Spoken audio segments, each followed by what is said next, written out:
Miguel de Unamuno, San Manuel Bueno, mártir. Ahora que el obispo de la diócesis de Granada, a la que pertenece esta mi querida aldea de Valverde de Lucerna, anda, a lo que se dice, promoviendo el proceso para la beatificación de nuestro don Manuel, o mejor, San Manuel Bueno, que fue en esta párroco, quiero dejar aquí consignado, a modo de confesión, y solo Dios sabe, que no yo, con qué destino, todo lo que sé y recuerdo de aquel varón matriarcal que llenó toda la más entrañada vida de mi alma, que fue mi verdadero padre espiritual, el padre de mi espíritu, del mío, el de Ángela Carballino. Al otro, a mi padre carnal y temporal, apenas si le conocí, pues se me murió siendo yo muy niña. Sé que había llegado de forastero a nuestra Valverde de Lucerna, que aquí arraigó al casarse aquí con mi madre. Trajo consigo unos cuantos libros, El Quijote, obras de teatro clásico, algunas novelas, historias, el Bertoldo, todo revuelto, y de estos libros, los únicos casi que había en toda la aldea, devoré yo en sueños, siendo niña. Mi buena madre apenas si me contaba hechos o dichos de mi padre, los de don Manuel, a quien, como todo el pueblo, adoraba, de quien estaba enamorada. Claro que, castísimamente, le habían borrado el recuerdo de los de su marido, a quien encomendaba a Dios y fervorosamente cada día al rezar el rosario. De nuestro don Manuel me acuerdo como si fuese de cosa de ayer, siendo yo niña, a mis 10 años, antes de que me llevaran al colegio de religiosas de la ciudad catedralicia de Granada. Tendría él, nuestro santo, entonces unos 37 años. Era alto, delgado, erguido, llevaba la cabeza como nuestra peña del buitre lleva su cresta, y había en sus ojos toda la hondura azul de nuestro lago. Se llevaba las miradas de todos, y tras ellas, los corazones. Y él, al mirarnos, parecía, traspasando la carne como un cristal, mirarnos al corazón. Todos le queríamos, pero sobre todo los niños. ¿Qué cosas nos decía? Eran cosas, no palabras. Empezaba el pueblo a olerle la santidad. Sentía lleno y embriagado en su aroma. Entonces fue cuando mi hermano Lázaro, que estaba en América, de donde nos mandaba regularmente dinero, con que vivíamos en decorosa holgura, hizo que mi madre me mandase al colegio de religiosas, a que se completara, fuera de la aldea, mi educación. Y esto, aunque a él, a Lázaro, no le hiciesen mucha gracia las monjas. Pero como ahí, no escribía. No hay hasta ahora, que yo sepa, colegios laicos y progresivos, y menos para señoritas. Hay que atenerse a lo que haya. Lo importante es que Angelita se pula y que no siga entre esas zafias aldeanas. Y entré en el colegio, pensando en un principio hacerme en él maestra, pero luego se me atragantó la pedagogía. En el colegio conocí a niñas de la ciudad e intimé con algunas de ellas, pero seguía atenta a las cosas y a las gentes de nuestra aldea, de la que recibía frecuentes noticias y tal vez alguna visita. Y hasta al colegio llegaba la fama de nuestro párroco, de quien empezaba a hablarse en la ciudad episcopal. Las monjas no hacían sino interrogarme respecto a él.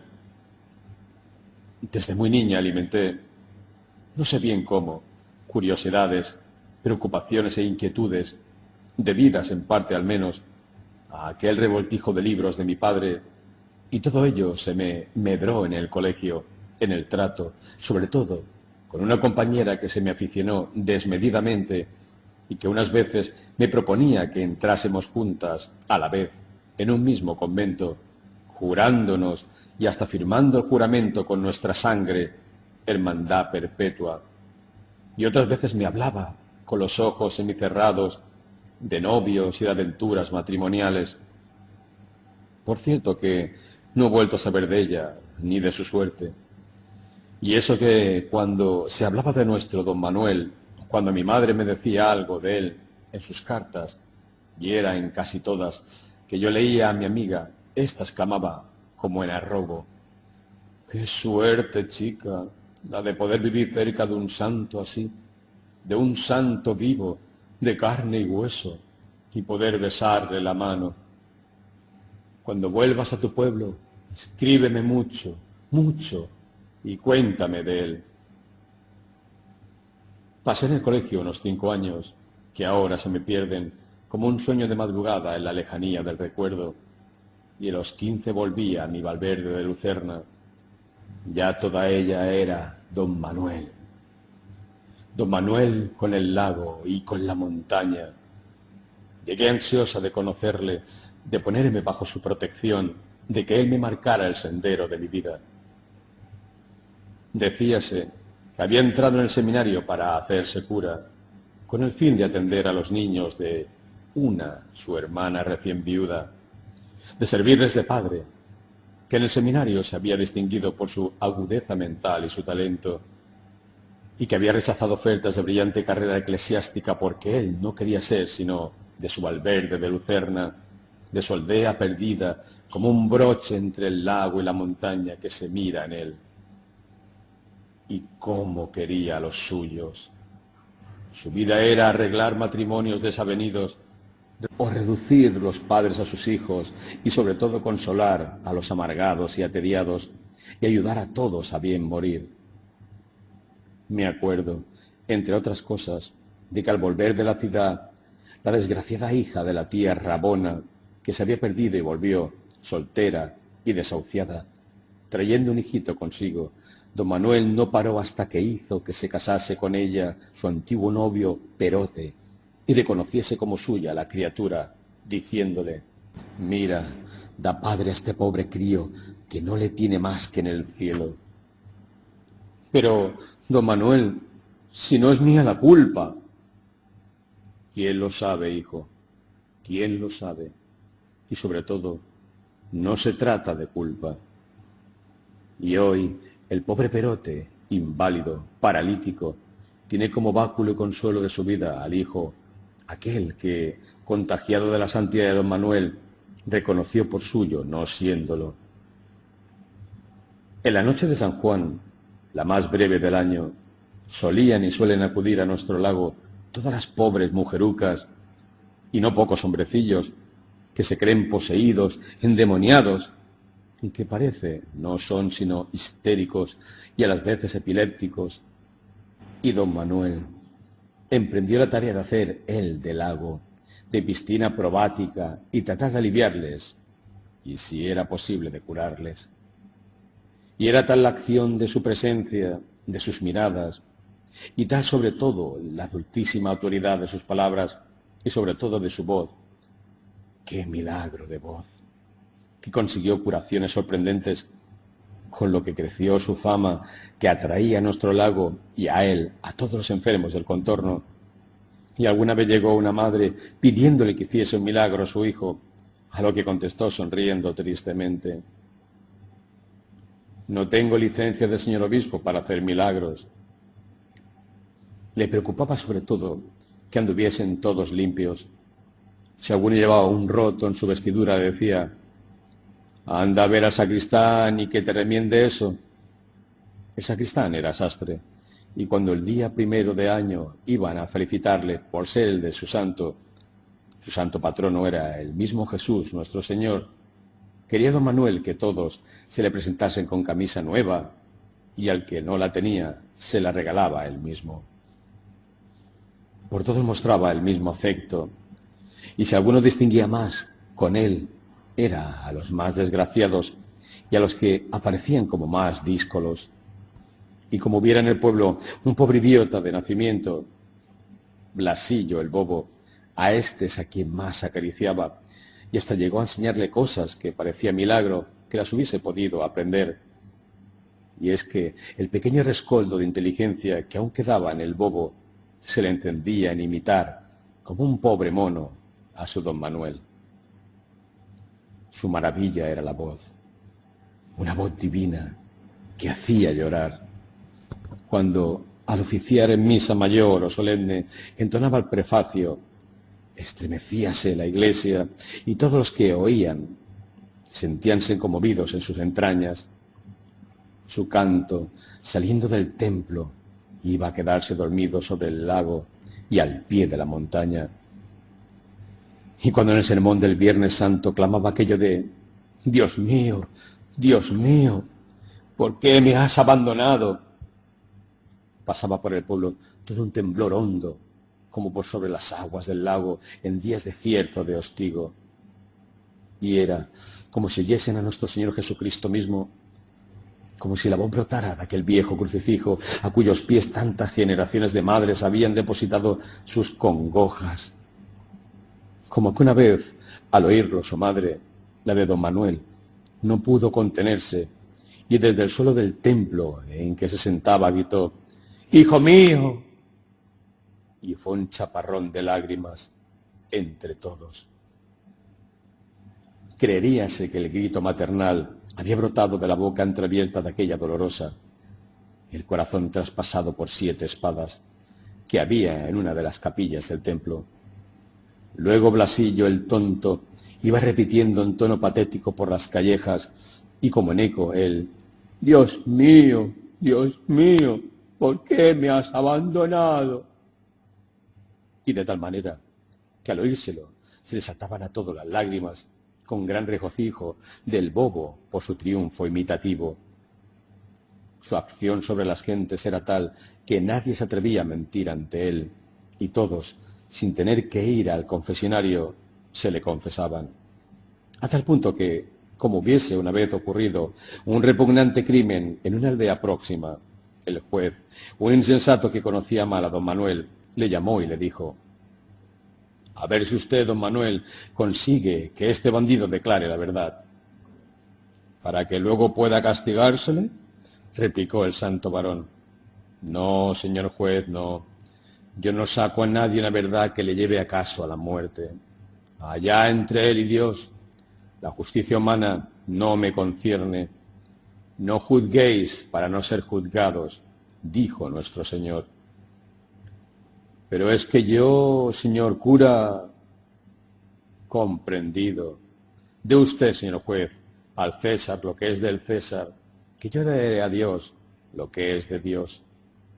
Y al salir, mirando fijamente al presunto reo, le dijo: mira a ver si Dios te ha perdonado, que es lo único que importa.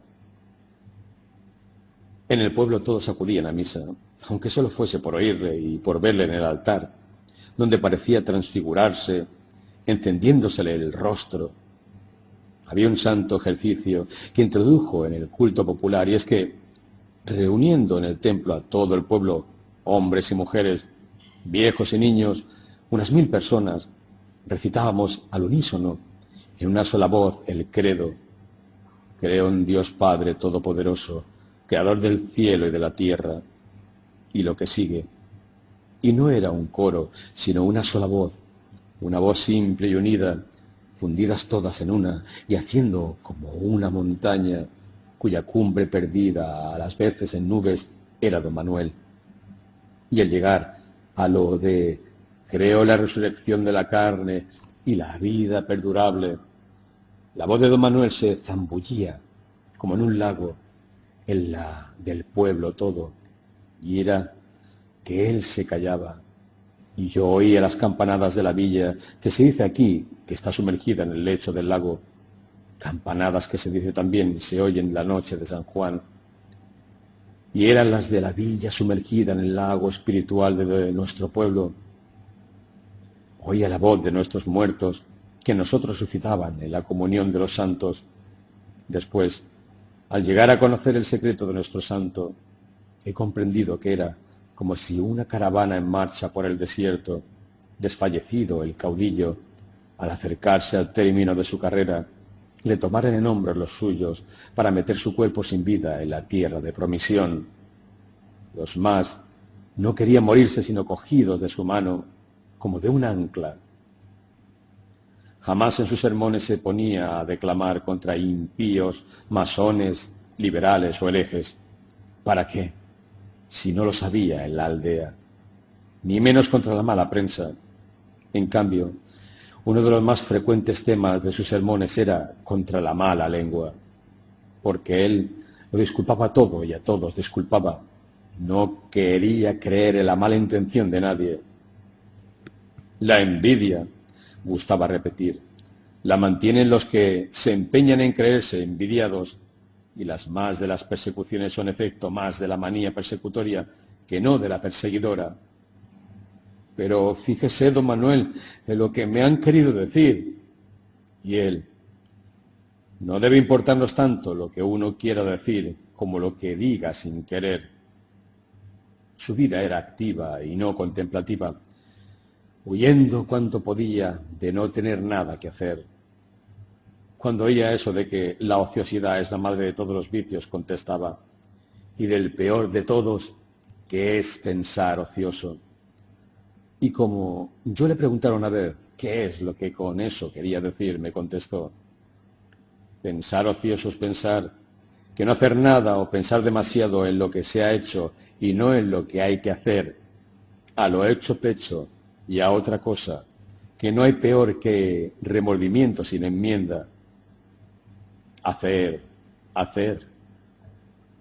Bien comprendí yo ya desde entonces que don Manuel huía de pensar ocioso y a solas, que algún pensamiento le perseguía. Así es que estaba siempre ocupado, y no pocas veces en inventar ocupaciones. Escribía muy poco para sí, de tal modo que apenas nos ha dejado escritos o notas, mas, en cambio, hacía de memorialista para los demás, y a las madres, sobre todo, le redactaba las cartas para sus hijos ausentes. Trabajaba también manualmente, ayudando con sus brazos a ciertas labores del pueblo. En la temporada de trilla, íbase a la era a trillar y a aventar. Y en tanto leccionaba o distraía a los labradores a quienes ayudaba en estas faenas, sustituía a las veces algún enfermo en su tarea. Un día del más crudo invierno se encontró con un niño, muertito de frío, a quien su padre le enviaba a recoger una res a larga distancia en el monte. Mira, le dijo al niño, vuélvete a casa a calentarte y dile a tu padre que yo voy a hacer el encargo. Y al volver con la res se encontró con el padre, todo confuso, que iba a su encuentro. En invierno partía leña para los pobres. Cuando se secó aquel magnífico nogal, un nogal matriarcal, le llamaba, a cuya sombra había jugado de niño y con cuyas nueces se había durante tantos años regalado, pidió el tronco, se lo llevó a su casa y después de labrar en él 6 tablas que guardaba al pie de su lecho, hizo del resto leña para calentar a los pobres. Solía hacer también las pelotas para que jugara los mozos y no pocos juguetes para los niños. Solía acompañar al médico en su visita y recalcaba las prescripciones de éste. Se interesaba sobre todo en los embarazos y la crianza de los niños y estimaba como una de las mayores blasfemias aquello de teta y gloria. Lo otro de angelitos al cielo. Le conmovía profundamente la muerte de los niños. Un niño que nace muerto o que se muere recién nacido y un suicidio, me dijo una vez, son para mí de los más terribles misterios. Un niño en cruz. Y como una vez, por haberse quitado uno la vida, le preguntara al padre del suicida, un forastero, si le daría tierra sagrada, le contestó, seguramente, pues en el último momento, en el segundo de la agonía, se arrepintió sin duda alguna. Iba también a menudo a la escuela a ayudar al maestro a enseñar con él, y no solo el catecismo, y es que huía de la ociosidad y de la soledad, de tal modo que por estar con el pueblo y sobre todo con el mocerío y la chiquillería, solía ir al baile, y más de una vez se puso él a tocar el tamboril para que los mozos y las mozas bailasen, y esto, que en otro hubiera parecido grotesca profanación del sacerdocio, en él tomaba un sagrado carácter y como de rito religioso. Sonaba el ángelus, dejaba el tamboril y el palillo, se descubría, y todos con él, y rezaba.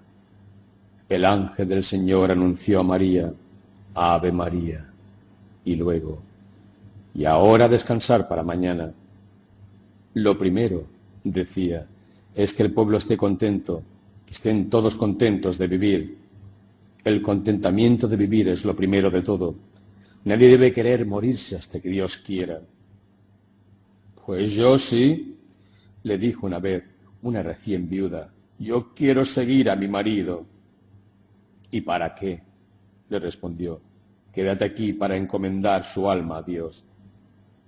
En una boda dijo una vez, ay, si pudiese cambiar el agua toda de nuestro lago en vino, en un vinillo, que por mucho que de él se bebiera, alegrara siempre sin emborrachar nunca, o por lo menos con una borrachera alegre. Una vez pasó por el pueblo una banda de pobres titiriteros. El jefe de ella, que llegó con la mujer gravemente enferma y embarazada, y con 3 hijos que le ayudaban, hacía de payaso. Mientras él estaba en la plaza del pueblo, haciendo reír a los niños y aun a los grandes, ella, sintiéndose de pronto gravemente indispuesta, se tuvo que retirar y se retiró escoltada por una mirada de congoja del payaso y una risotada de los niños, y escoltada por don Manuel, que luego, en un rincón de la cuadra de la posada, le ayudó a bien morir. Y cuando, acabada la fiesta, supo el pueblo y supo el payaso la tragedia, fuéronse todos a la posada, y el pobre hombre, diciendo con llanto en la voz, bien se dice, señor cura, que es usted todo un santo. Se acercó a éste, queriendo tomarle la mano para besársela, pero don Manuel se adelantó, y tomándosela al payaso, pronunció ante todos, el santo eres tú, honrado payaso. Te vi trabajar y comprendí que no solo lo haces para dar pan a tus hijos, sino también para dar alegría a los de los otros. Y yo te digo que tu mujer, la madre de tus hijos, a quien he despedido a Dios mientras trabajabas y alegrabas, descansa en el Señor, y que tú irás a juntarte con ella, ya que te paguen riendo los ángeles a los que haces reír en el cielo de contento. Y todos, niños y grandes, lloraban y lloraban tanto de pena, como de un misterioso contento en que la pena se ahogaba.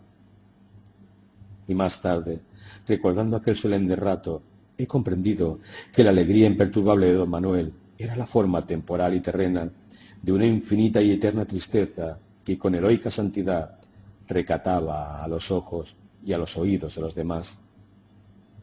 Con aquella su constante actividad, con aquel mezclarse en las tareas y en sus diversiones de todos, parecía querer huir de sí mismo, querer huir de su soledad. Le temo a la soledad, repetía, mas aún así, de cuando en cuando se iba solo, orilla del lago, a las ruinas de aquella vieja abadía, donde aún parecen reposar las almas de los piadosos cistercienses, a quienes ha sepultado en el olvido la historia.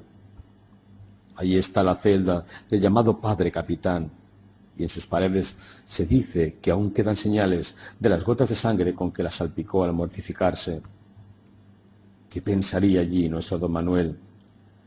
Lo que sí recuerdo es que, como una vez, hablando de la abadía, le preguntase yo cómo era que no se le había ocurrido ir al claustro, me contestó, no es sobre todo porque tenga, como tengo, mi hermana viuda y mis sobrinos a quienes sostener, que Dios ayuda a sus pobres, sino porque yo no nací para ermitaño, para anacoreta. La soledad me mataría el alma, y en cuanto a un monasterio, mi monasterio es Valverde de Lucerna. Yo no debo vivir solo, yo no debo morir solo. Debo vivir para mi pueblo, morir para mi pueblo. ¿Cómo voy a salvar mi alma si no salvo la de mi pueblo? Pero es que ha habido santos ermitaños, solitarios, le dije. Sí, a ellos les dio el Señor la gracia de la soledad que a mí me ha negado, y tengo que resignarme. Yo no puedo perder a mi pueblo para ganarme el alma. Así me ha hecho Dios. Yo no podría soportar las tentaciones del desierto. Yo no podía llevar solo la cruz del nacimiento. He querido, con estos recuerdos de los que vive mi fe, retratar a nuestro don Manuel tal como era cuando yo, mocita de cerca de 16 años, volví del colegio de religiosas de Renada a nuestro monasterio de Valverde de Lucerna y volví a ponerme a los pies de su abad. Hola, la hija de la Simona, me dijo en cuanto me vio, y es allá toda una moza, y sabiendo francés, y bordar, y tocar el piano, y qué sé yo qué más. Ahora prepararte para darnos otra familia. Y tu hermano Lázaro, ¿cuándo vuelve? Sigue en el Nuevo Mundo, ¿no es así? Sí, señor, sigue en América. El Nuevo Mundo, y nosotros en el Viejo. Pues bueno, cuando le escribas, dile de mi parte, de parte del cura, que estoy deseando saber cuándo vuelve del Nuevo Mundo a este Viejo, trayéndonos las novedades de por allá, y dile que encontrará al lago y a la montaña como les dejó. Y cuando me fui a confesar con él, mi turbación era tanta que no acertaba a articular palabra. Recé el yo pecadora, balbuciendo, casi sollozando, y él, que lo observó, me dijo, pero, ¿qué te pasa, corderilla? ¿De qué o de quién tienes miedo? Porque tú no tiemblas ahora al peso de tus pecados, ni por temor de Dios, no. Tú tiemblas de mí, ¿no es eso? Me eché a llorar. Pero, ¿qué es lo que te han dicho de mí? ¿Qué leyendas son esas?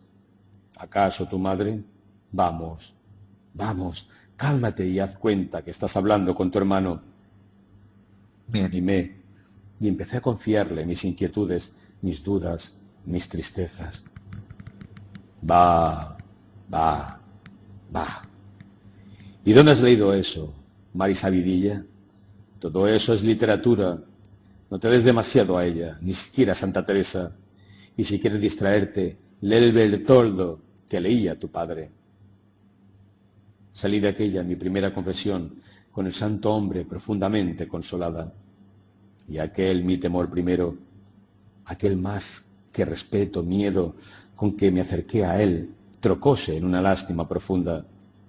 Era yo entonces una mocita, una niña casi, pero empezaba a ser mujer. Sentía en mis entrañas el jugo de la maternidad. Y al encontrarme en el confesionario junto al santo varón, sentí como una callada confesión suya, en el susurro sumiso de su voz. Y recordé cómo cuando, al clamar él en la iglesia las palabras de Jesucristo, Dios mío, ¿por qué me has abandonado? Su madre, la de don Manuel, respondió desde el suelo, Hijo mío. Y oí este grito que desgarraba la quietud del templo y volví a confesarme con él para consolarle. Una vez que en el confesionario le expuse una de aquellas dudas, me contestó, a eso ya sabes, lo del catecismo. Eso no me lo preguntéis a mí, que soy ignorante. Doctores tiene la Santa Madre Iglesia que os sabrán responder. Pero, si el doctor aquí es usted, don Manuel. ¿Yo doctor? ¿Doctor yo? Ni por pienso. Yo, doctorcilla, no soy más que un pobre cura de aldea. Y esas preguntas, ¿sabes quién te las insinúa? ¿Quién te las dirige? Pues el demonio. Y entonces, envalentonándome, le espeté a boca de jarro. ¿Y si se las dirigiese a usted, don Manuel? ¿A quién? ¿A mí? ¿Y el demonio?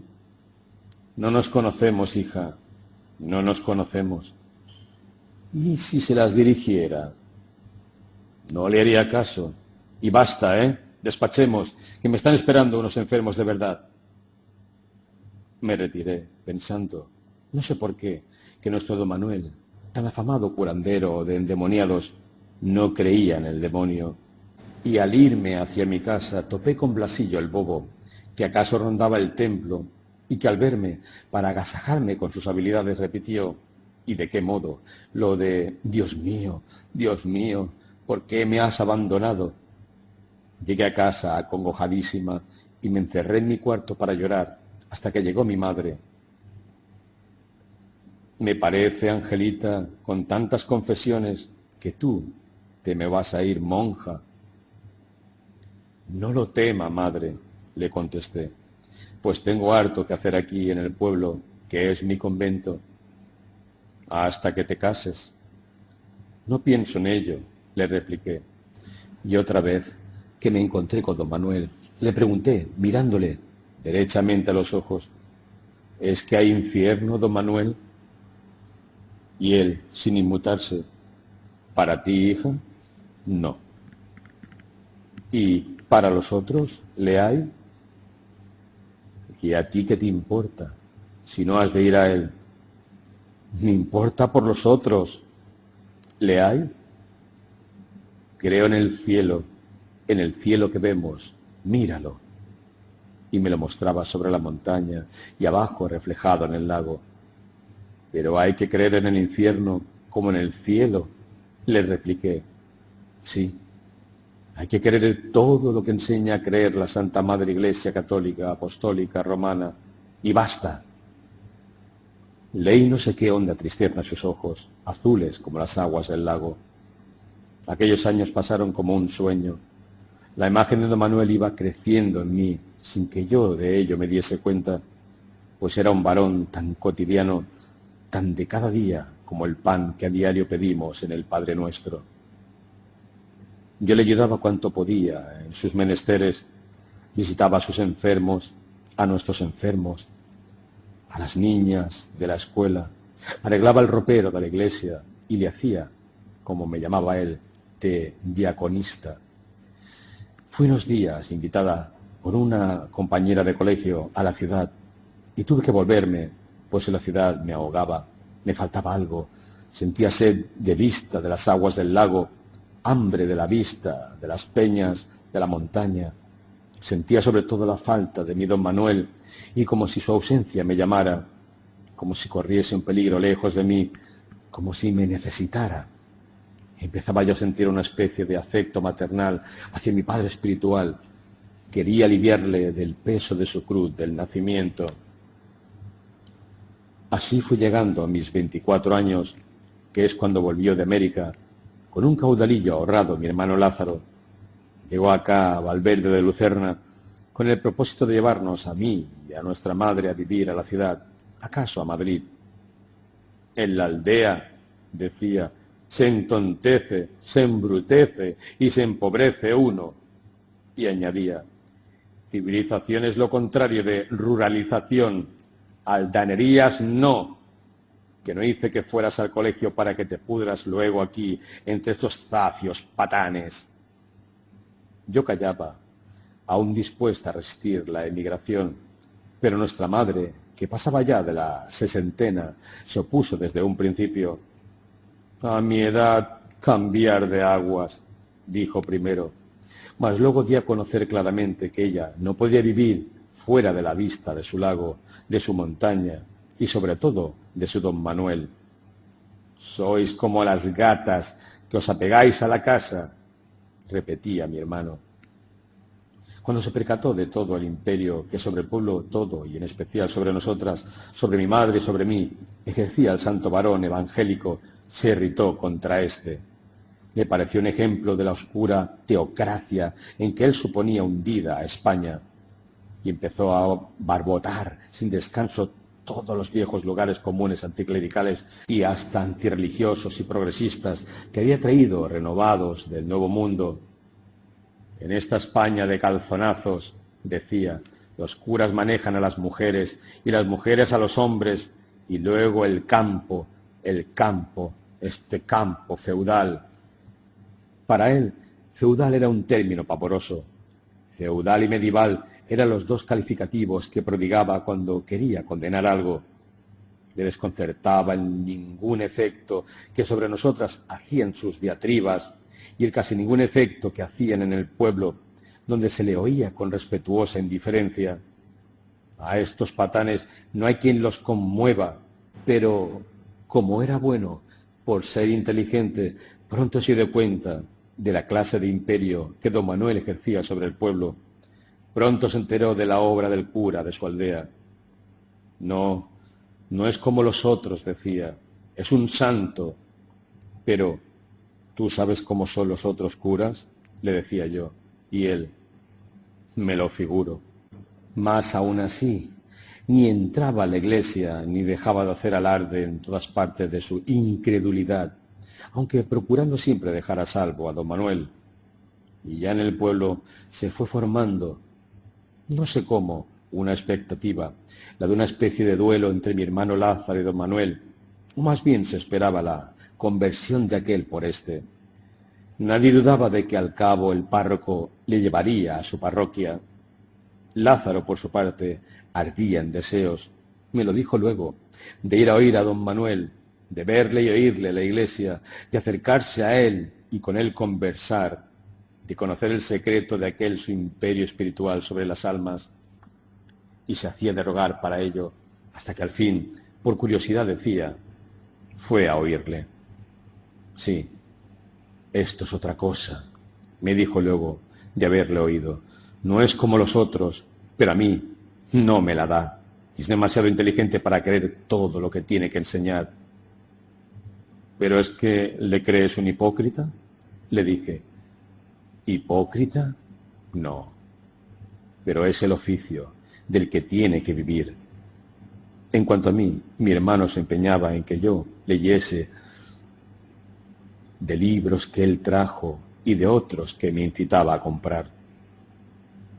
¿Con que tu hermano Lázaro, me decía don Manuel, se empeña en que leas?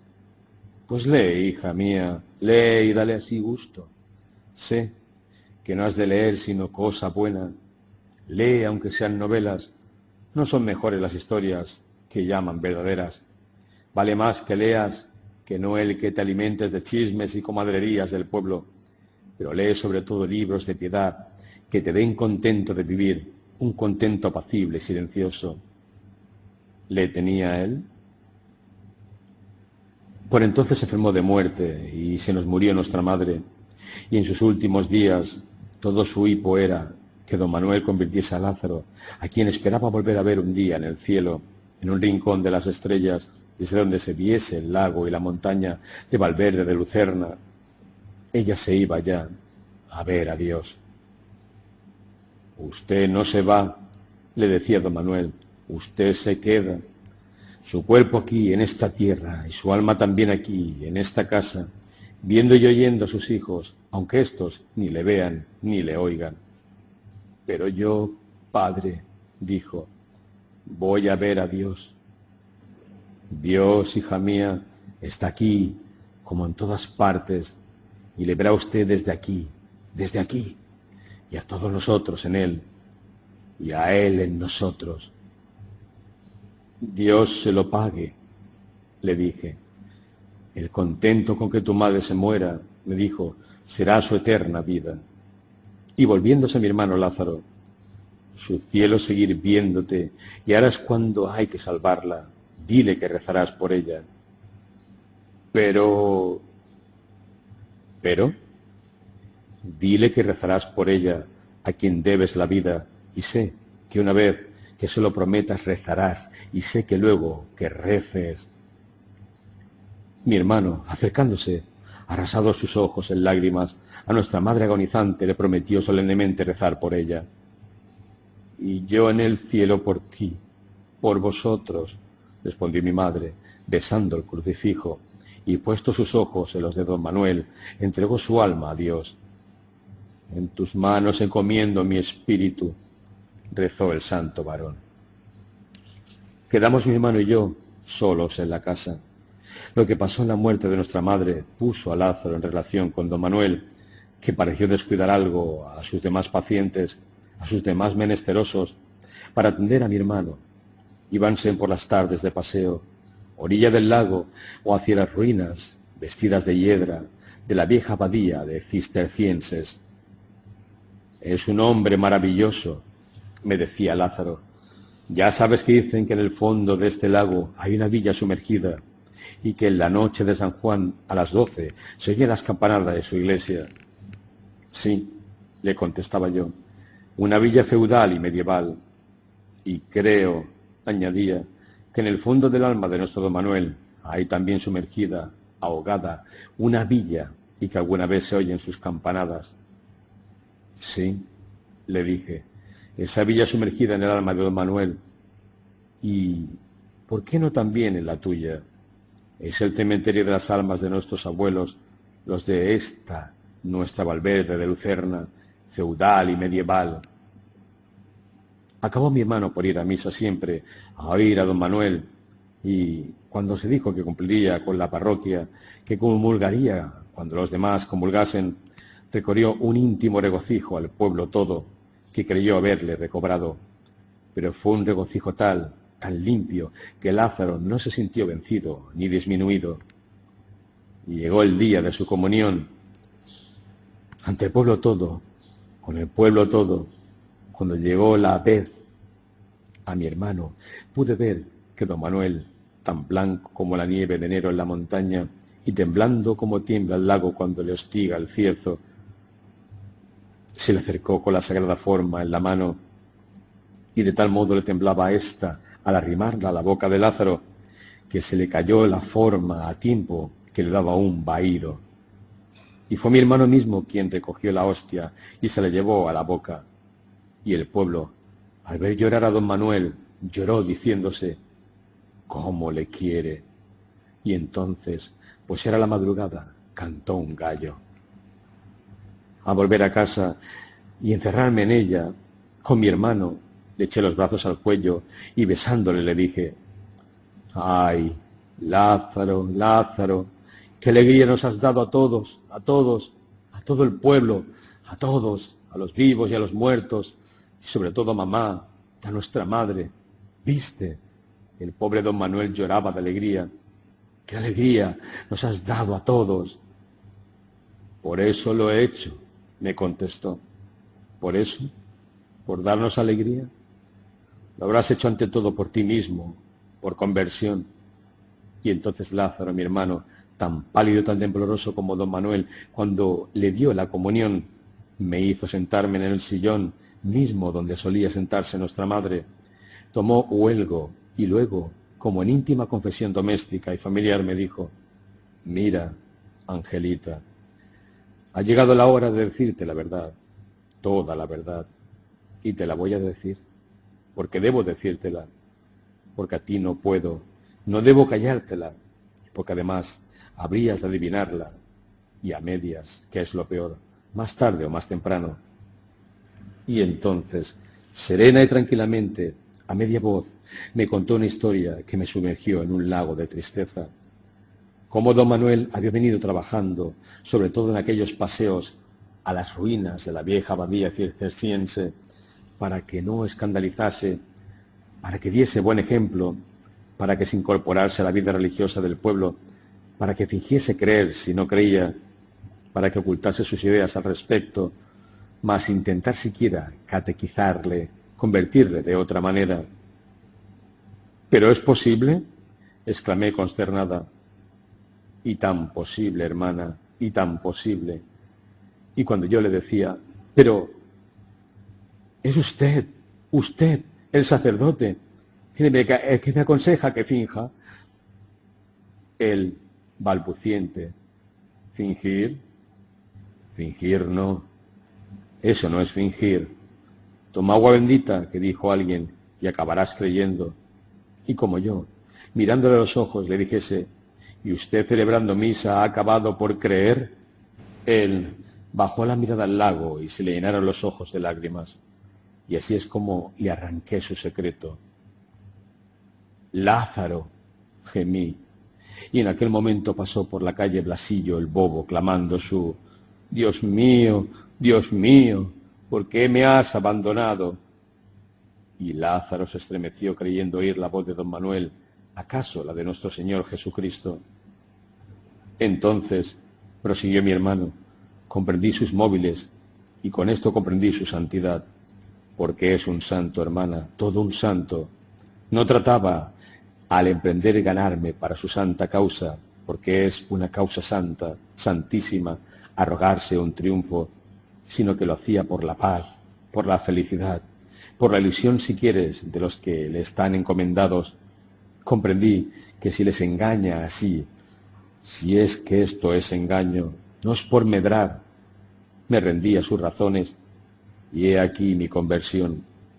Y no me olvidaré jamás del día en que, diciéndole yo, pero, don Manuel, la verdad ante todo, él, temblando, me susurró al oído, y esto que estábamos solos en medio del campo, la verdad, Lázaro, ¿es acaso algo terrible, algo intolerable, algo mortal? La gente sencilla no podía vivir con ella. ¿Y por qué me la deja entrever ahora aquí, como en confesión? Le dije. Y él, porque si no me atormentaría tanto, tanto, que acabaría gritándola en medio de la plaza, y eso jamás, jamás, jamás. Yo estoy para hacer vivir a las almas de mis feligreses, para hacerlos felices, para hacerles que se sueñen inmortales, y no para matarlos. Lo que aquí hace falta es que vivan sanamente, que vivan en unanimidad de sentido, y con la verdad, con mi verdad, no vivirían. Que vivan, y esto hace la Iglesia, hacerlos vivir. Religión verdadera. Todas las religiones son verdaderas en cuanto hacen vivir espiritualmente a los pueblos que las profesan, en cuanto les consuelan de haber tenido que nacer para morir. Y para cada pueblo la religión más verdadera es la suya, la que ha hecho. Y la mía es consolarme en consolar a los demás, aunque el consuelo que les doy no sea el mío. Jamás olvidaré estas sus palabras. Pero esa comunión tuya ha sido un sacrilegio, me atreví a insinuar, arrepintiéndome al punto de haberlo insinuado. ¿Sacrilegio? ¿Y él que me la dio? ¿Y sus misas? ¡Qué martirio!, exclamé. Y ahora, añadió mi hermano, hay otro más para consolar al pueblo. ¿Para engañarle? Dije. Para engañarle no, me replicó, sino para corroborarle en su fe. Y el pueblo, dije, ¿cree de veras? ¿Qué sé yo? Cree sin querer, por hábito, por tradición. Y lo que hace falta es no despertarle, y que viva en su pobreza de sentimientos para que no adquiera torturas de lujo. Bienaventurados los pobres de espíritu. Eso, hermano, lo has aprendido de don Manuel. Y ahora dime, ¿has cumplido aquello que le prometiste a nuestra madre cuando ella se nos iba a morir? ¿Aquello de que rezarías por ella? Pues no se lo había de cumplir. Pero, ¿por qué me has tomado, hermana? ¿Me crees capaz de faltar a mi palabra? ¿A una promesa solemne y a una promesa hecha y en el lecho de muerte a una madre? ¿Qué sé yo? Pudiste querer engañarla para que muriese consolada. Es que si yo no hubiese cumplido la promesa, viviría sin consuelo. Entonces, cumplí la promesa y no he dejado de rezar ni un solo día por ella. ¿Solo por ella? Pues, ¿por quién más? Por ti mismo, y de ahora en adelante por don Manuel. Nos separamos para irnos cada uno a su cuarto. Yo a llorar toda la noche, a pedir por la conversión de mi hermano y de don Manuel, y él, Lázaro, no sé bien a qué. Después de aquel día temblaba yo de encontrarme a solas con don Manuel, a quien seguía asistiendo en sus piadosos menesteres, y él pareció percatarse de mi estado íntimo y adivinar su causa. Y cuando al fin me acerqué a él, en el tribunal de la penitencia, ¿quién era el juez y quién el reo? Los dos, él y yo, doblamos en silencio la cabeza y nos pusimos a llorar. Y fue él, don Manuel, quien rompió el tremendo silencio para decirme con voz que parecía salir de una huesa: pero tú, Angelina, ¿tú crees como a los 10 años? ¿No es así? ¿Tú crees? Sí creo, padre. Pues sigue creyendo. Y si se te ocurren dudas, cállatelas a ti misma. Hay que vivir. Me atreví y toda temblorosa le dije: pero usted, padre, ¿cree usted? Vaciló un momento y reponiéndose me dijo: creo. ¿Pero en qué, padre? ¿En qué? ¿Cree usted en la otra vida? ¿Cree usted que al morir no nos morimos del todo? ¿Cree que volveremos a vernos, a querernos en otro mundo venidero? ¿Cree en la otra vida? El pobre santo sollozaba. Mira, hija, dejemos eso. Y ahora, al escribir esta memoria, me digo, ¿por qué no me engañó? ¿Por qué no me engañó entonces como engañaba a los demás? ¿Por qué se acongojó? ¿Por qué no podía engañarse a sí mismo? ¿O por qué no podía engañarme? Y quiero creer que se acongojaba porque no podía engañarse para engañarme. Y ahora, añadió, reza por mí, por tu hermano, por ti misma, por todos. Hay que vivir y hay que dar vida. Y después de una pausa, ¿y por qué no te casas, Angelina? Ya sabe usted, padre mío, por qué. Pero no, no, tienes que casarte. Entre Lázaro y yo te buscaremos un novio, porque a ti te conviene casarte para que se te curen esas preocupaciones. ¿Preocupaciones, don Manuel?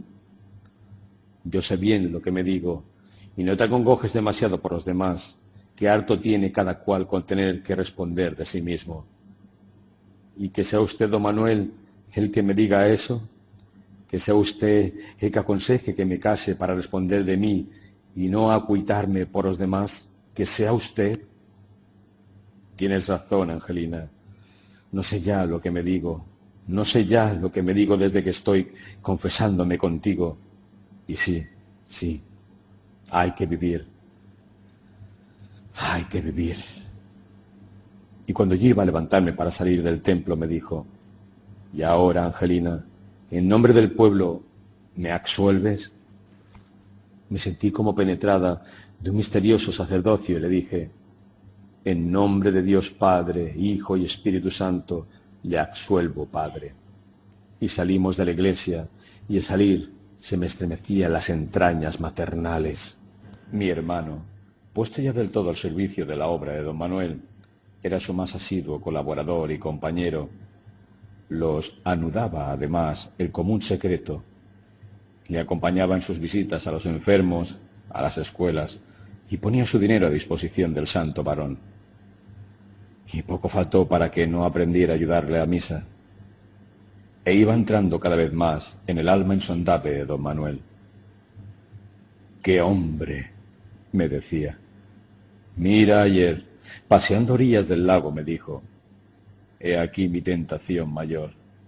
Y como yo le interrogase, con la mirada añadió, mi pobre padre, que murió de cerca de 90 años, se pasó la vida, según me lo confesó él mismo, torturado por la tentación del suicidio, que le venía, no recordaba desde cuánto, de nación, decía, y defendiéndose de ella. Y esa defensa fue su vida. Para no sucumbir a tal tentación, extremaba los cuidados por conservar la vida. Me contó escenas terribles. Me parecía como una locura, y yo ya la he heredado. ¿Y cómo me llama esa agua con su aparente quietud? La corriente va por dentro, espeja al cielo.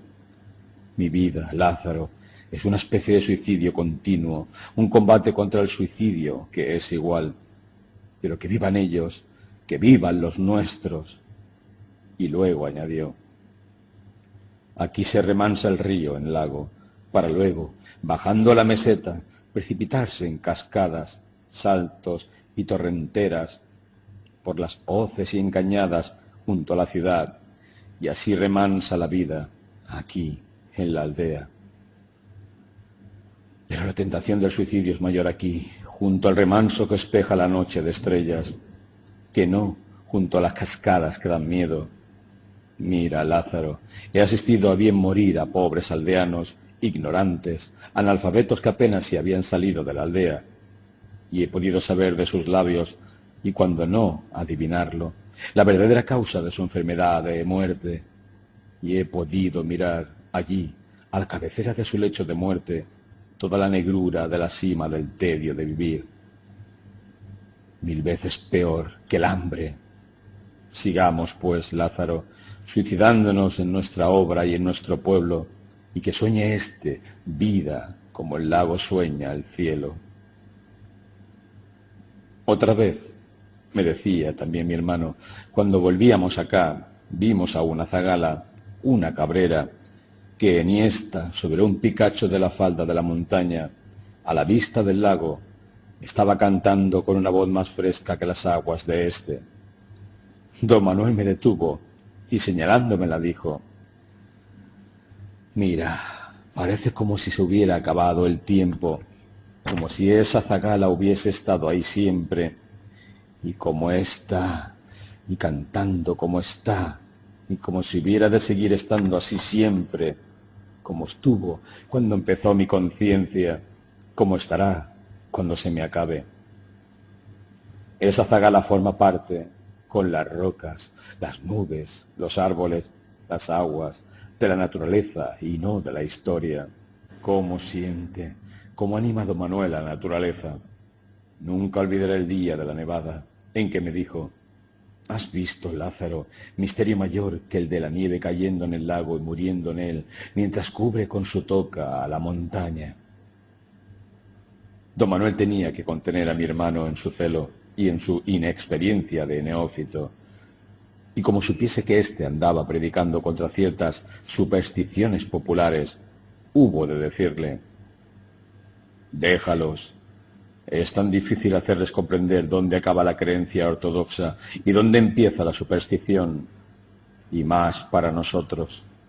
Déjalos, pues, mientras se consuelen. Valen más que lo crean todo, aun cosas contradictorias entre sí, a no que no crean en nada. Eso de que el que cree demasiado acaba por no creer en nada es cosa de protestantes. No protestemos, la protesta mata al contento. Una noche de plenilunio, me contaba también mi hermano, volví a la aldea por la orilla del lago, a cuya sobrehaz rizaba entonces la brisa montañosa, y en el rizo cabrilleaban las razas de la luna llena.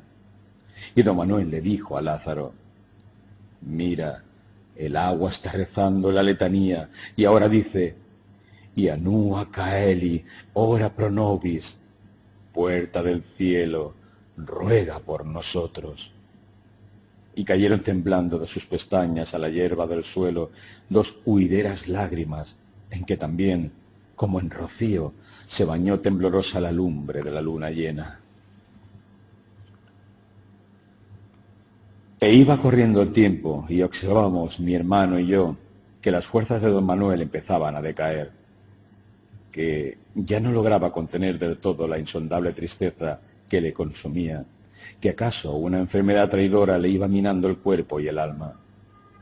Y Lázaro, acaso para distraerle más, le propuso si no estaría bien que fundasen en la iglesia algo así como un sindicato católico agrario. ¿Sindicato?, respondió tristemente don Manuel. ¿Sindicato? ¿Y qué es eso? Yo no conozco más sindicato que la iglesia, y ya sabes aquello de mi reino no es de este mundo. Nuestro reino, Lázaro, no es de este mundo. ¿Y del otro? Don Manuel bajó la cabeza. El otro, Lázaro, está aquí también, porque hay dos reinos en este mundo, o mejor, el otro mundo, vamos, que no sé lo que me digo, y en cuanto a eso del sindicato, he sentido un resabio de tu época de progresismo. No, Lázaro, no. La religión no es para resolver los conflictos económicos o políticos de este mundo que Dios entregó a las disputas de los hombres. Piensen los hombres y obren los hombres como pensaren y como obraren, que se consuelen de haber nacido, que vivan lo más contentos que puedan en la ilusión de que todo esto tiene una finalidad. Yo no he venido a someter los pobres a los ricos, ni a predicar a estos que se sometan a aquellos. Resignación y caridad en todos y para todos, porque también el rico tiene que resignarse a su riqueza y a la vida, y también el pobre tiene que tener caridad para con el rico. ¿Cuestión social? Deja eso. Eso no nos concierne. Que traen una nueva sociedad en que no haya ya ni ricos ni pobres, en que esté justamente repartida la riqueza, en que todo sea de todos. ¿Y qué? ¿Y no crees que del bienestar general surgirá más fuerte el tedio de la vida? Sí, ya sé que uno de esos caudillos, de la que llama la revolución social, ha dicho que la religión es el opio del pueblo. Opio, opio, opio, sí. Démosle opio, y que duerma y que sueñe. Yo mismo, con esta mi loca actividad, me estoy administrando opio, y no logro dormir bien, y menos soñar bien. Esta terrible pesadilla. Y yo también puedo decir, con el divino maestro, mi alma está triste hasta la muerte. No, Lázaro, no. Nada de sindicatos por nuestra parte. Si lo forman ellos, me parecerá bien, pues que así se distraen, que jueguen al sindicato, si eso les contenta. El pueblo todo observó que a don Manuel le menguaba las fuerzas, que se fatigaba. Su voz misma, aquella voz que era un milagro, adquirió un cierto temblor íntimo. Se le asomaban las lágrimas con cualquier motivo, y sobre todo cuando hablaba al pueblo del otro mundo, de la otra vida, tenía que detenerse a ratos cerrando los ojos. Es que lo está viendo, decían. Y en aquellos momentos era Blasillo el bobo, el que con más cuajo lloraba, porque ya Blasillo lloraba más que reía, y hasta sus risas sonaban a lloros. Al llegar la última semana de pasión, que con nosotros, en nuestro mundo, en nuestra aldea celebró don Manuel, el pueblo todo presintió el fin de la tragedia. ¿Y cómo sonó entonces aquel Dios mío, Dios mío, ¿por qué me has abandonado? El último que en público sollozó don Manuel, y cuando dijo lo del divino maestro al buen bandolero, todos los bandoleros son buenos, suele decir nuestro don Manuel, aquello de mañana estarás conmigo en el paraíso. Y la última comunión general que repartió nuestro santo, cuando llegó a dársela a mi hermano, esta vez con mano segura, después del litúrgico, invitan a eternam, se le inclinó al oído y le dijo, no hay más vida eterna que esta, que la sueñen eterna, eterna de unos pocos años. Y cuando me la dio a mí, me dijo, reza, hija mía, reza por nosotros. Y lo algo tan extraordinario que lo llevó en el corazón como el más grande misterio, y fue que me dijo con voz que parecía de otro mundo, y reza también por nuestro Señor Jesucristo. Me levanté sin fuerzas y como sonámbula, y todo en torno me pareció un sueño, y pensé, habré de rezar también por el lago y por la montaña, y luego, ¿es que estaré endemoniada? Y en casa ya cogí el crucifijo con el cual en las manos había entregado Dios su alma a mi madre, y mirándolo a través de mis lágrimas y recordando él, Dios mío, ¿por qué me has abandonado? De nuestros dos Cristos, el de esta tierra y el de esta aldea, recé. Hágase tu voluntad así en la tierra como en el cielo, primero y después, y no nos dejes caer en la tentación. Amén. Luego me volví a aquella imagen de la dolorosa, con su corazón traspasado por 7 espadas, que había sido el más doloroso consuelo de mi pobre madre, y recé, Santa María, Madre de Dios, ruega por nosotros pecadores, ahora y en la hora de nuestra muerte. Amén.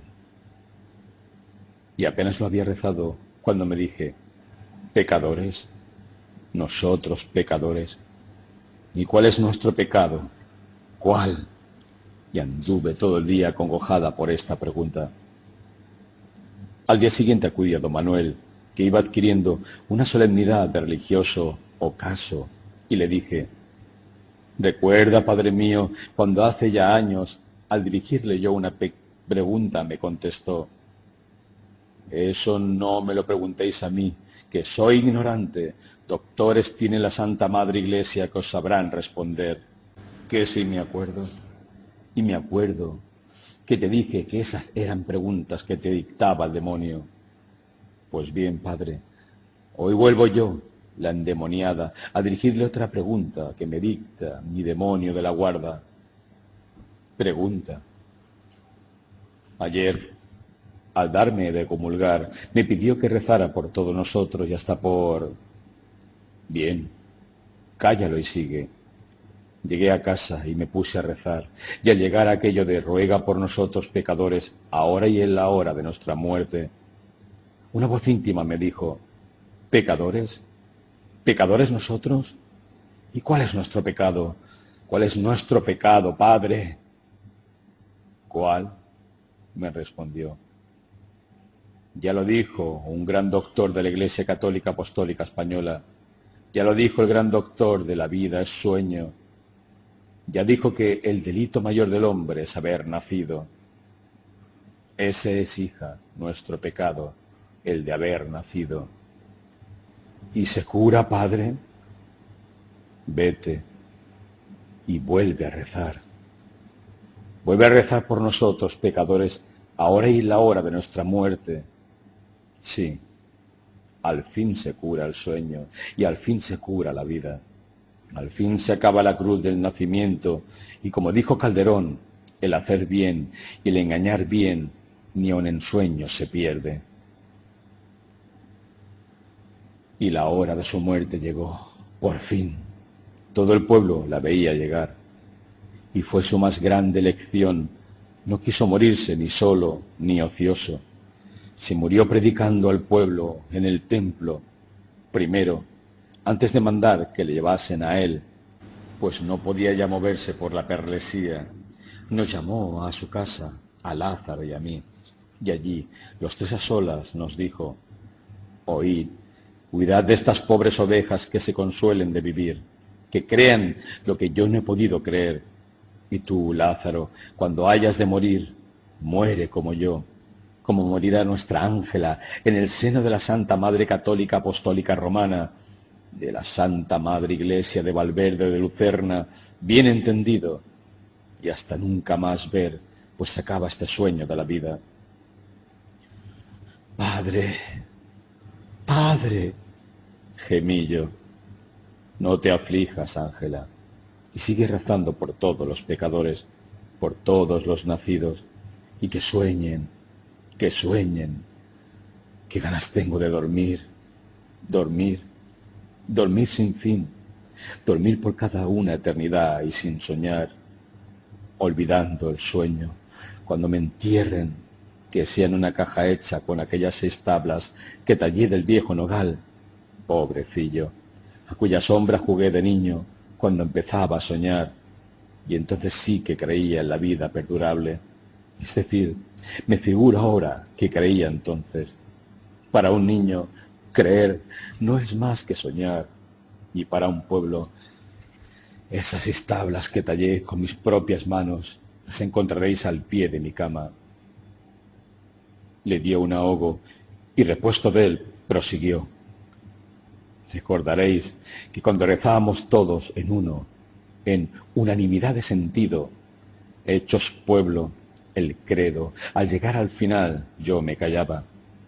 Cuando los israelitas iban llegando al fin de su peregrinación por el desierto, el Señor les dijo a Aarón y a Moisés que por no haberle creído no meterían a su pueblo en la tierra prometida, y les hizo subir al monte de Hor, donde Moisés hizo desnudar a Aarón, que allí murió. Y luego subió Moisés desde las llanuras de Moab al monte Nebo, a la cumbre del Frasga, enfrente de Jericó, y el Señor le mostró toda la tierra prometida a su pueblo, pero diciéndole a él, no pasarás allá. Y allí murió Moisés, y nadie supo su sepultura. Y dejó por caudillo a Josué. Sé tú, Lázaro, mi Josué, si puedes detener al sol, deténle, y no te importe del progreso. Como Moisés, he conocido al Señor, nuestro Supremo, en sueño, cara a cara. Y ya sabes que dice la Escritura, que el que le ve la cara a Dios, que el que le ve al sueño los ojos de la cara con que nos mira, se muere sin remedio y para siempre. Que no le vea pues la cara a Dios, este nuestro pueblo mientras viva, que después de muerto ya no hay cuidado, pues no verá nada. Padre, padre, padre, volví a gemir, y él, tú, Ángela, reza siempre, sigue rezando para que los pecadores todos sueñen hasta morir la resurrección de la carne y la vida perdurable. Yo esperaba aún, y quién sabe, cuando le dio otro ahogo a don Manuel.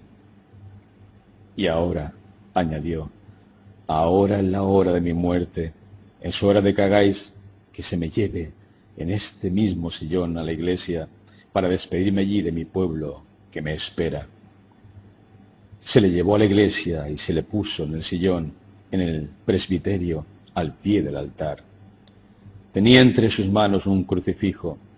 Mi hermano y yo nos pusimos junto a él, pero fue Blasillo el bobo quien más se arrimó. Quería coger de la mano a don Manuel, besársela, y como algunos trataran de impedírselo, don Manuel les reprendió diciéndoles, dejadle que se acerque, ven, Blasillo, dame la mano. El bobo lloraba de alegría, y luego don Manuel dijo, muy pocas palabras, hijos míos, pues apenas me siento con fuerza sino para morir, y nada nuevo tengo que deciros. Ya os lo dije todo. Vivid en paz y contentos y esperando que todos nos veamos un día en la Valverde de Lucerna que hay allí, entre las estrellas de la noche que se reflejan en el lago sobre la montaña. Y rezad, rezad a María Santísima, rezad a nuestro Señor, sed buenos, que esto basta. Perdonadme el mal que haya podido haceros sin quererlo y sin saberlo, y ahora, después que os dé mi bendición, rezad todos a una al Padre Nuestro, el Ave María, la Salve y por último el Credo. Luego, con el crucifijo que tenía en la mano, dio la bendición al pueblo, llorando las mujeres y los niños, y no pocos hombres, y enseguida empezaron las oraciones, que don Manuel oía en silencio, y cogido de la mano por Blasillo, que al son del ruego se iba durmiendo. Primero el Padre Nuestro con su hágase tu voluntad así en la tierra como en el cielo. Luego el Santa María con su ruega por nosotros pecadores, ahora y en la hora de nuestra muerte. A seguida la Salve con su gimiendo y llorando en este valle de lágrimas. Y por último el Credo. Y al llegar a la resurrección de la carne y la vida perdurable, todo el pueblo sintió que su santo había entregado su alma a Dios, y no hubo que cerrarle los ojos porque se murió con ellos cerrados. Y al ir a despertar a Blasillo, nos encontramos con que se había dormido en el Señor para siempre, así que hubo que enterrar dos cuerpos. El pueblo todo se fue enseguida a la casa del santo a recoger reliquias, a repartirse retazos de sus vestiduras, a llevarse lo que pudieran como reliquia y recuerdo del bendito mártir.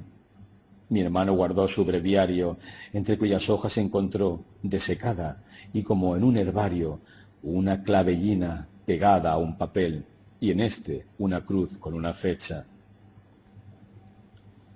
Nadie en el pueblo quiso creer en la muerte de don Manuel. Todos esperaban verle a diario, y acaso le veían pasar a lo largo del lago y espejado en él, o teniendo por fondo la montaña.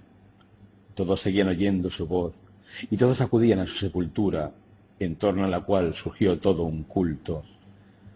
Las endemoniadas venían ahora a tocar la cruz de nogal, hecha también por sus manos, y sacada del mismo árbol de donde sacó las 6 tablas en que fue enterrado. Y los que menos queríamos creer que se hubiese muerto éramos mi hermano y yo.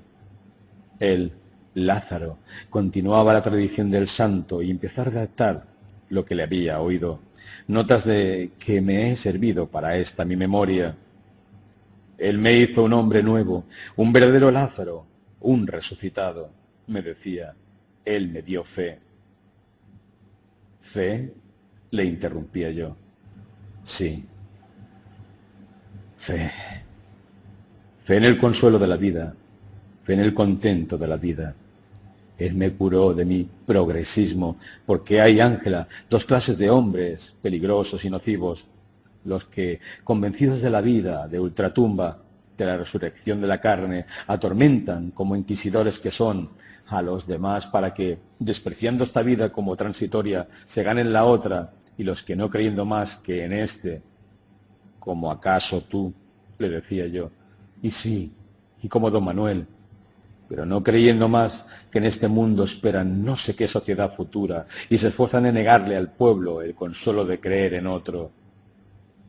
De modo que hay que hacer que vivan en la ilusión. El pobre cura que llegó a sustituir a don Manuel en el curato entró en Valverde de Lucerna abrumado por el recuerdo del santo y se entregó a mi hermano y a mí para que le guiásemos. No quería sino seguir las huellas del santo, y mi hermano le decía: poca teología, poca teología, religión, religión. Y yo, al oírselo, me sonreía pensando si es que no era también teología lo nuestro. Yo empecé entonces a temer por mi pobre hermano. Desde que se nos murió don Manuel, no cabía decir que viviese. Visitaba a diario su tumba y se pasaba horas muertas contemplando el lago. Sentía morriña de la paz verdadera. No mires tanto al lago, le decía yo. No, hermana, no temas. Es otro el lago que me llama, es otra la montaña. No puedo vivir sin él. Y el contento de vivir, Lázaro, el contento de vivir. Eso para otros pecadores, no para nosotros que le hemos visto la cara a Dios, a quienes nos ha mirado con sus ojos el sueño de la vida. ¿Qué? ¿Te preparas a ir a ver a don Manuel? No, hermana, no. Ahora y aquí, en casa, entre nosotros solos, toda la verdad, por amarga que sea, amarga como el mar, a que van a parar las aguas de este dulce lago, toda la verdad para ti, que estás abroquelada contra ella. No, no, Lázaro, esa no es la verdad. La mía sí, la tuya, pero ¿y la de...? También la de él. Ahora no, Lázaro, ahora no. Ahora cree otra cosa, ahora cree. Mira, Ángela, una de las veces en que, al decirme don Manuel que hay cosas que aunque se las diga uno a sí mismo, debe callárselas a los demás, le repliqué que me decía eso por decírselas a él. Esas mismas, a sí mismo, acabó confesándome que creía que más de uno de los más grandes santos, acaso el mayor, había muerto sin creer en la otra vida. ¿Es posible? Y tan posible.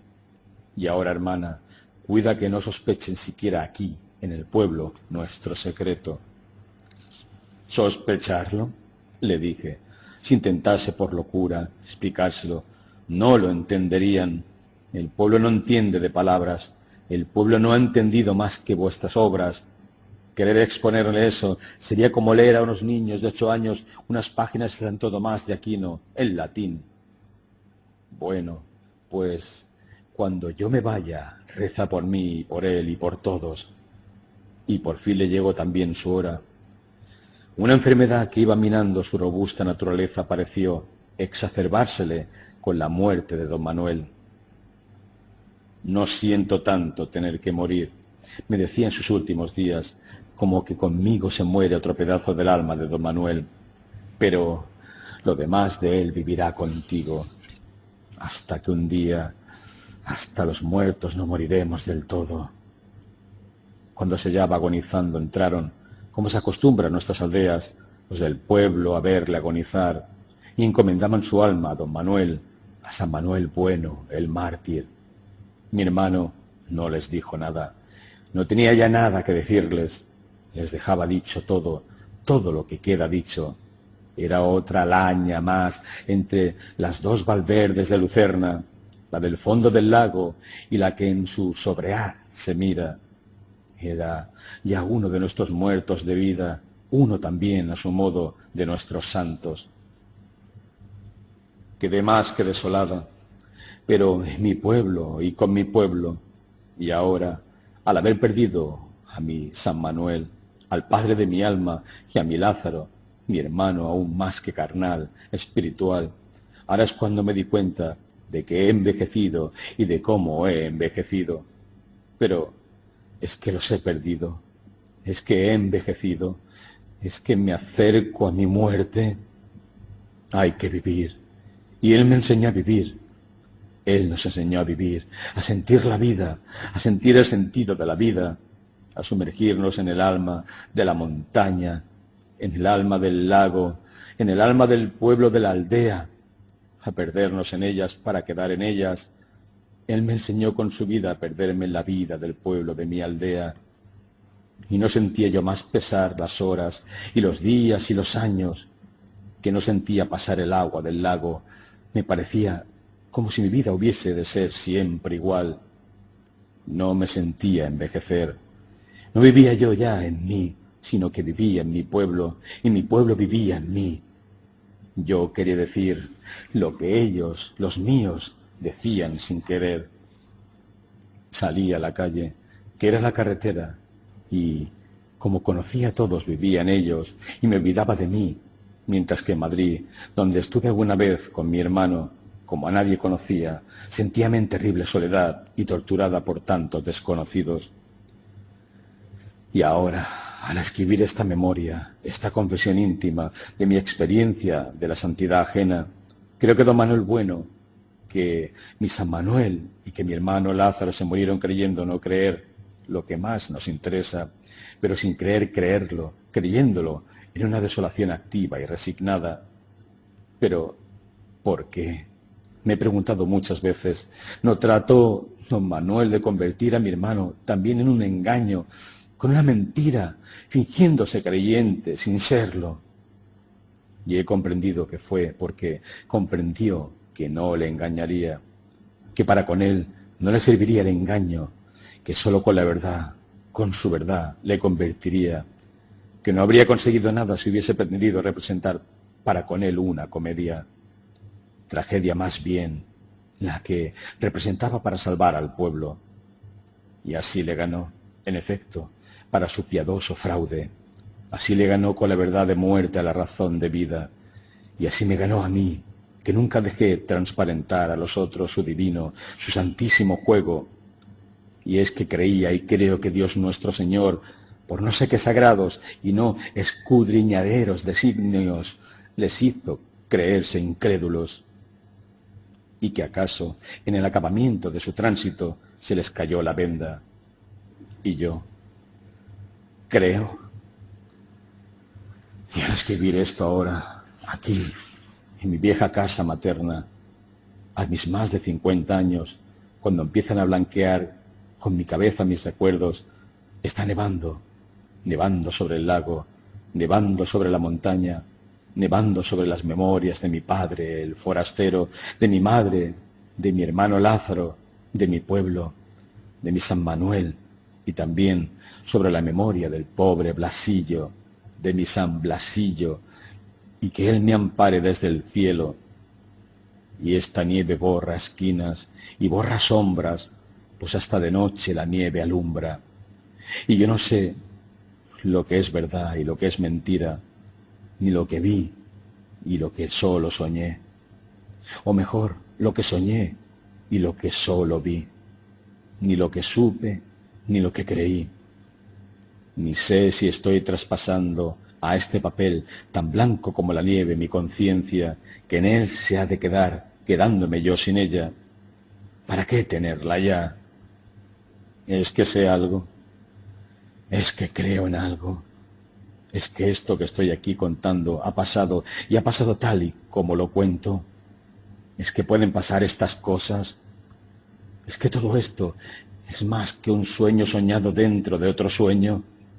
¿Seré yo, Ángela Carballino, hoy cincuentona, la única persona que en esta aldea se ve acometida de estos pensamientos extraños para los demás? Y estos, los otros, los que me rodean, ¿creen? ¿Qué es eso de creer?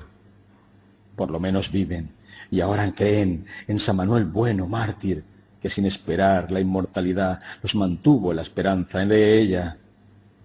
Parece que el ilustrísimo señor obispo, el que ha promovido el proceso de beatificación de nuestro santo de Valverde de Lucerna, se propone escribir su vida, una especie de manual del perfecto párroco, y recoge para ello toda clase de noticias. A mí me las ha pedido con insistencia. Ha tenido entrevistas conmigo, le he dado toda clase de datos, pero me he callado siempre el secreto trágico de don Manuel y de mi hermano. Y es curioso que él no haya sospechado. Y confío en que no llegue a su conocimiento todo lo que en esta memoria dejo consignado. Les temo a las autoridades de la tierra, a las autoridades temporales, aunque sean las de la Iglesia. Pero aquí queda esto, y sea de su suerte lo que fuere.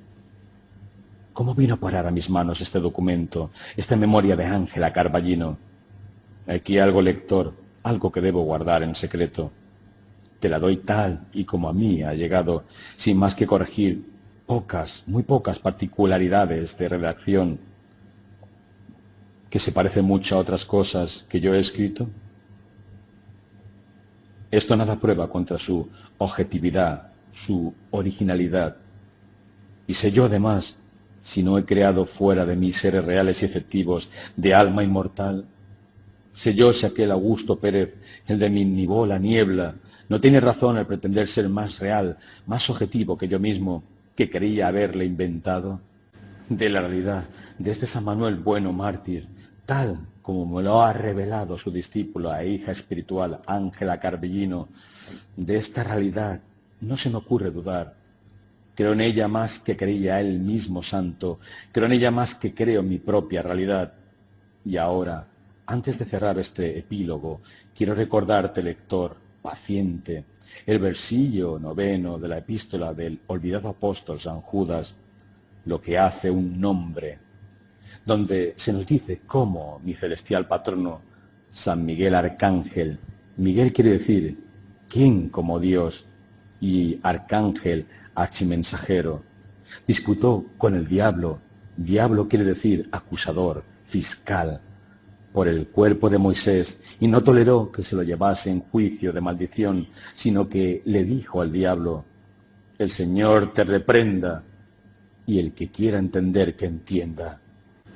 Quiero también, ya que Ángela Carballino mezcló a su relato sus propios sentimientos, ni sé qué otra cosa quepa, comentar yo aquí lo que ella dejó dicho, de que si don Manuel y su discípulo Lázaro hubiesen confesado al pueblo su estado de creencia, el pueblo, no los habría entendido, ni los habría creído, añado yo. Habrían creído a sus obras y no a sus palabras, porque las palabras no sirven para apoyar las obras, sino que las obras se bastan. Y para un pueblo como el de Valverde de Lucerna no hay más confesión que la conducta, ni sabe el pueblo qué cosa es fe, ni acaso le importa mucho. Bien sé que lo que se cuenta en este relato, si se quiere novelesco, y la novela es la más íntima historia, la más verdadera, por lo que no me explico que haya quien se indigne de que se llame novela al Evangelio, lo que es elevarle, en realidad, sobre un cronicón cualquiera. Piense que lo que se cuenta en este relato no pasa nada, mas espero que sea porque en ello todo se queda, como se quedan los lagos y las montañas y las santas almas sencillas asentadas más allá de la fe y de la desesperación, que en ellos, en los lagos y las montañas, fuera de la historia, en divina novela, se cobijaron.